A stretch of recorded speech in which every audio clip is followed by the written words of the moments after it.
ఎవరట? సహోదర ప్రేమ లేని వాళ్ళు. అదేనండి, సద్గుణము, ఇది జ్ఞానము, ఆశా నిగ్రహము, భయము, భక్తి ఇవన్నీ కలుపుకుని అన్ని మిళితమై ఒక వ్యక్తిలో ఉన్నప్పుడే ఆ అందరితో పంచుకునేదే సహోదర ప్రేమ. ఇవన్నీ వ్యక్తిగతం, ఎవరు వాళ్ళు ఆ లక్షణాలు కలిగి ఉంటేనే సహోదర ప్రేమ. చూడండి, ఒక మాట అనుకుందాం.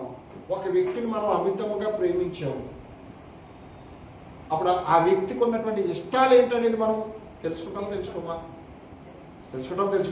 ఆ వ్యక్తి యొక్క ఇష్టాలన్నిటినీ కూడా మనము చేయటానికి ప్రయత్నించమా? అవన్నిటినీ చేసి అప్పుడు ఆ ప్రేమను పంచుకుంటాం. ఆ ఇష్టాలు ఏంటో తెలిసినా అవి ఏమీ చేయకుండా అబ్బా నేను చాలా ప్రేమిస్తున్నానంటే అది దొంగ ప్రేమ అవుతుంది. అంతేనమ్మా? దొంగ ప్రేమ, సహోదర ప్రేమ కాదు. అందుకే ఇక్కడే కుటుంబాలలో సమాధానం లేకపోవడం. ఈరోజు పూర్తిగా భార్య భర్తను నమ్మటం లేదు, భర్త భార్యను కూడా నమ్మటం లేదు. ఈరోజు పూర్తిగా భర్త అయిన యేసును భార్య అయిన విశ్వాసి నమ్మటం లేదు, భార్య అయిన విశ్వాసిని భర్త మాత్రం ఖచ్చితంగా నమ్ముతున్నాడు. ఇక్కడ అర్థమైందండి? ఇక్కడ భక్తి ఆత్మీయ జీవితంలో ఏంటి?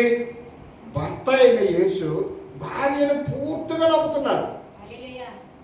కానీ శరీర సంబంధంగా ఏం జరుగుతుంది? ఇక్కడ భర్త భార్యను నమ్మటం లేదు, భార్య భర్తను నమ్మటం లేదు.